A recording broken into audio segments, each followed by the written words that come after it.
Social ইসলামী ব্যাংকের সম্মানিত গ্রাহকবৃন্দ, আসসালামু আলাইকুম। আপনারা জানেন আমরা একটা নতুন বাংলাদেশ বিনির্মাণের পথে আছি। আমাদের আর্থিক খাতে সংকট তৈরি হয়েছে। সেই সংকট উত্তরণের জন্য কেন্দ্রীয় ব্যাংক অনেকগুলো ব্যাংকেরই বোর্ড ভেঙে দিয়ে নতুনভাবে বোর্ড গঠন করেছে এবং সোশ্যাল ইসলামী ব্যাংকে এরকম একটি বোর্ড গঠন হয়েছে, যেখানে 4 জন ইন্ডিপেন্ডেন্ট ডিরেক্টর এবং একজন স্পন্সর ডিরেক্টর জয়েন করেছেন। এবং নতুন বোর্ড যে দায়িত্ব নিয়েছেন সেটা গ্রাহকদের স্বার্থ রক্ষা করা এবং সুশাসন ফিরিয়ে আনা। আমরা গ্রাহকদের স্বার্থ রক্ষা করার জন্য আমরা প্রাণপণ চেষ্টা করে যাচ্ছি।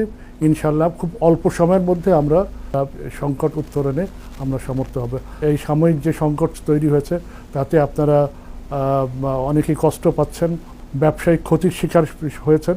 আপনারা কেউ আস্থা হারাবেন না, বিশ্বাস হারাবেন না। ইনশাল্লাহ আমরা খুব অল্প সময়ে আপনাদের যে চাহিদা সেটা আমরা পূরণ করতে পারবো আপনাদের স্বার্থে কাজ, এবং ভবিষ্যতেও আপনাদের স্বার্থে আমরা কাজ করে যাব এবং ব্যাংকটাকে একটা ভালো অবস্থানে আমরা নিয়ে যেতে পারবো।